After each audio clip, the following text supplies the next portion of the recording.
The making of a Prime Minister.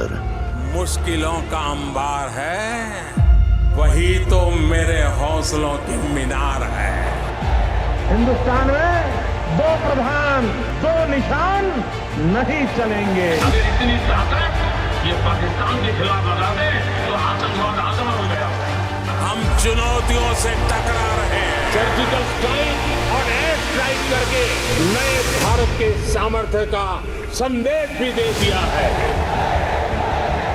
तुम उठो, तिरंगा लहरा दो। जननायक नरेंद्र मोदी के 20 वर्ष पुराने भाषणों पर आधारित एक बेहद लोकप्रिय कार्यक्रम। क्या कहते हैं नरेंद्र मोदी?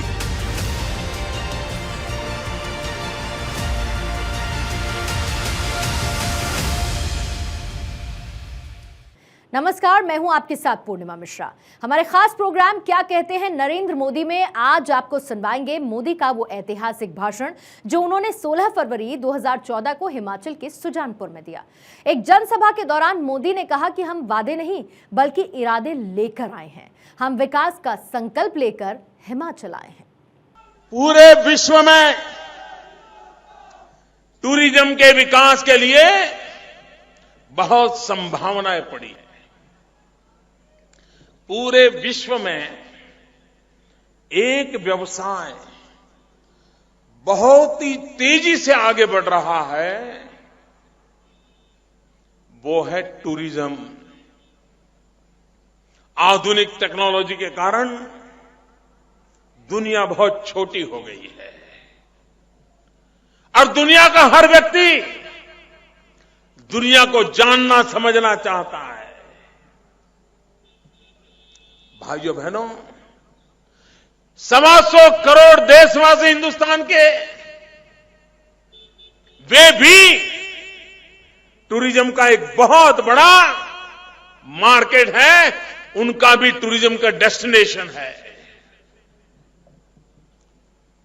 क्या सिर्फ टीवी पर इनक्रेडिबल इंडिया कहने से दुनिया के टूरिस्ट आ जाएंगे क्या? भाइयों बहनों, हिमाचल के गरीब से गरीब व्यक्ति को रोजी रोटी देने का अवसर टूरिज्म से मिलता है।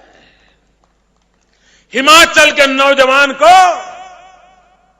रोजी रोटी कमाने के लिए अपना घर गांव छोड़ करके दिल्ली की गलियों में जिंदगी गुजारनी न पड़नी चाहिए, उसको अपने घर में रोजी रोटी मिलनी चाहिए।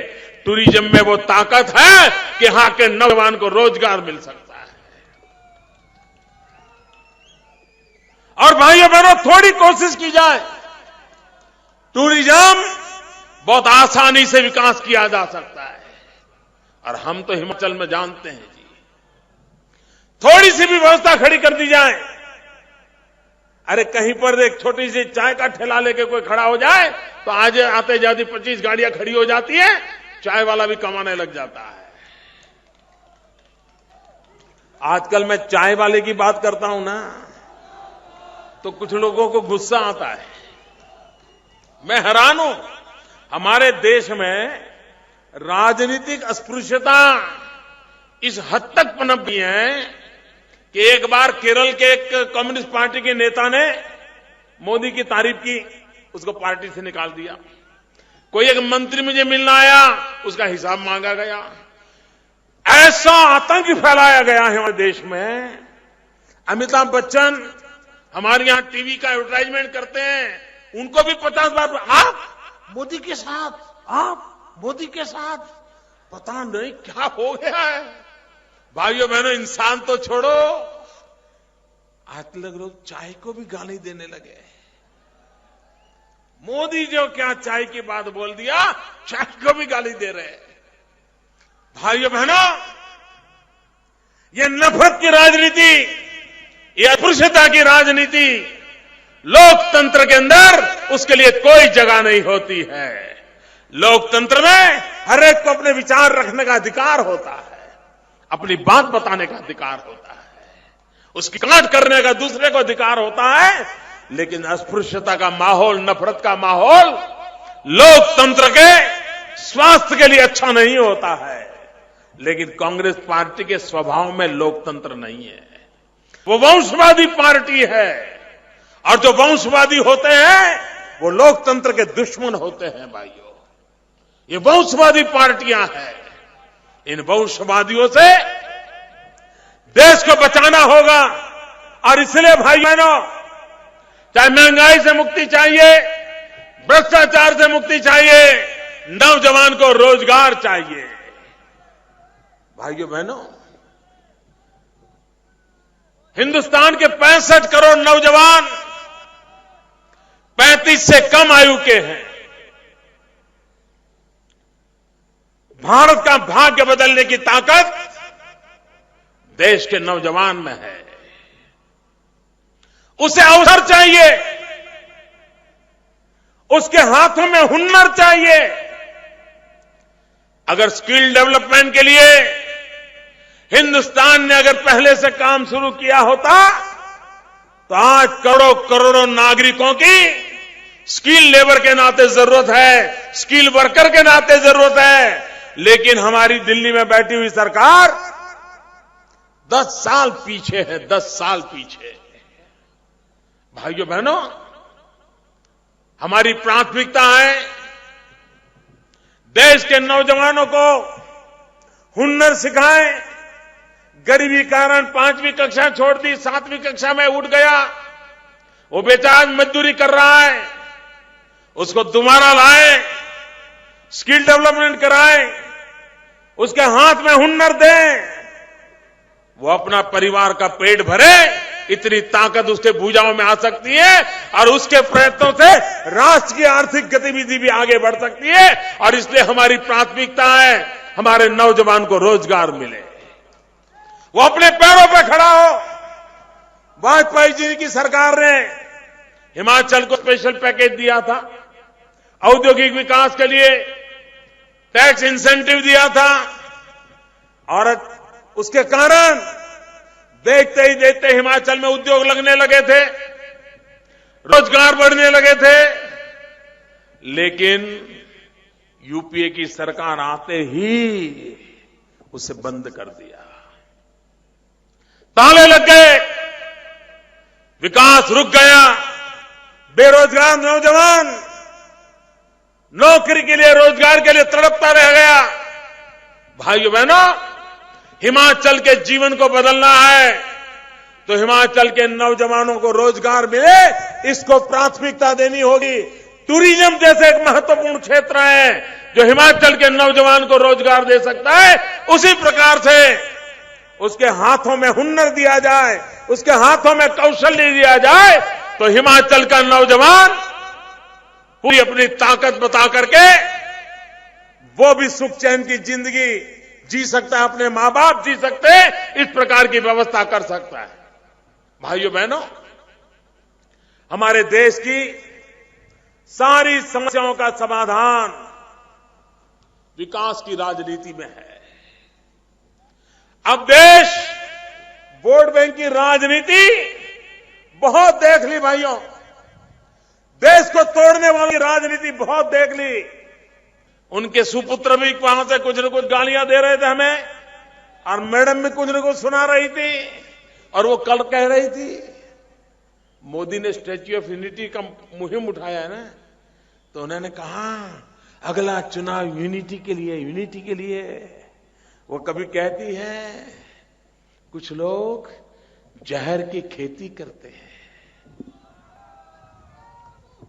मैडम सोनिया जी, ये जहर की खेती कौन कर रहा है? मैं आपसे पूछना चाहता हूं, हिंदुस्तान में जहर की खेती किसने की? भाई से भाई को किसने लड़ाया? एक पंथ को दूसरे पंथ से किसने लड़ाया?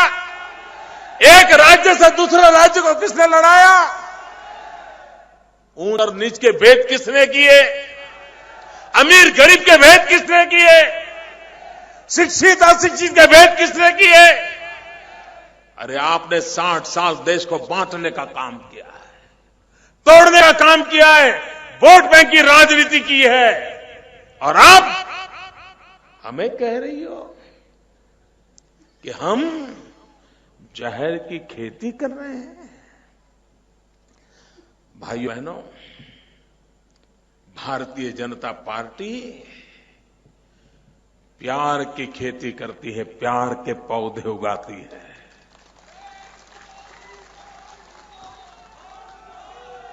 मैं उदाहरण देता हूं, जब एनडीए था, अटल बिहारी वाजपेयी जी की सरकार थी, तब मध्य प्रदेश में से छत्तीसगढ़ बना। मध्य प्रदेश में छत्तीसगढ़ अलग हुआ। मध्य प्रदेश भी मिठाई बांट रहा था, छत्तीसगढ़ भी मिठाई बांट रहा था। उत्तर प्रदेश में से उत्तराखंड अलग हुआ। उत्तर प्रदेश भी मिठाई बांट रहा था, उत्तराखंड भी मिठाई बांट रहा था। बिहार में से झारखंड अलग हुआ, बिहार भी मिठाई बांट रहा था, झारखंड भी बांट रहा था, क्योंकि भारतीय जनता पार्टी अटल बिहारी वाजपेयी के नेतृत्व में प्यार की खेती करते थे, प्यार की खेती करते थे। और आप जहर की खेती करते हो, इसका जीता जागता उदाहरण आंध्र प्रदेश है। आंध्र के अंदर लोग मरने मारने पर उतारू हो गए, भाई भाई से लड़ने लग गया, मां के दूध में दरार कर दिया आपने।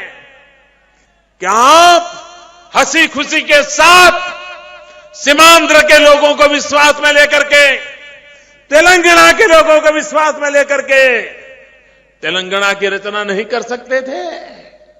लेकिन आप जहर की खेती करने में माहिर है, और उसी का नतीजा है कि आज वहां आग लगी हुई है, अविश्वास का माहौल पैदा हुआ है।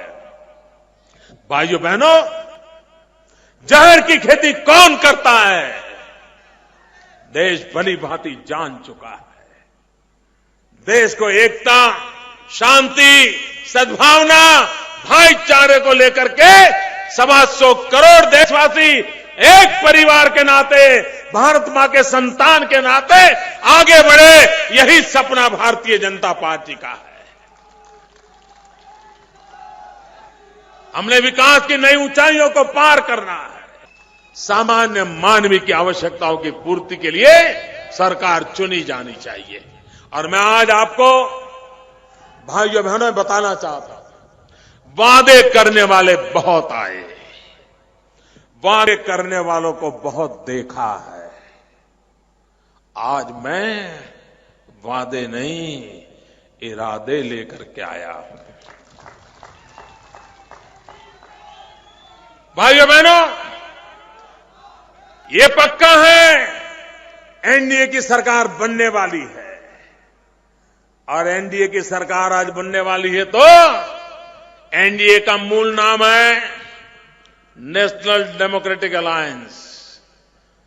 हमारा एजेंडा है नेशनल डेवलपमेंट अलायंस।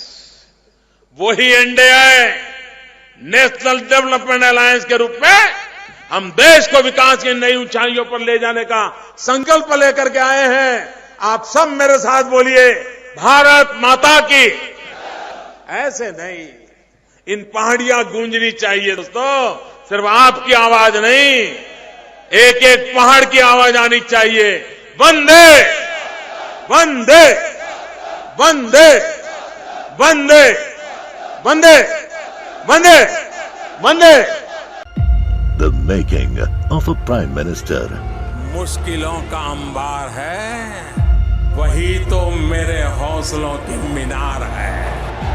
हिंदुस्तान में 2 प्रधान 2 निशान नहीं चलेंगे। अगर इतनी ताकत ये पाकिस्तान के खिलाफ लगा दे तो आतंकवाद आसान हो गया। हम चुनौतियों से टकरा रहे हैं। सर्जिकल स्ट्राइक और एयर स्ट्राइक करके नए भारत के सामर्थ्य का संदेश भी दे दिया है। तुम उठो, तिरंगा लहरा दो। जननायक नरेंद्र मोदी के 20 वर्ष पुराने भाषणों पर आधारित एक बेहद लोकप्रिय कार्यक्रम क्या कहते हैं नरेंद्र मोदी।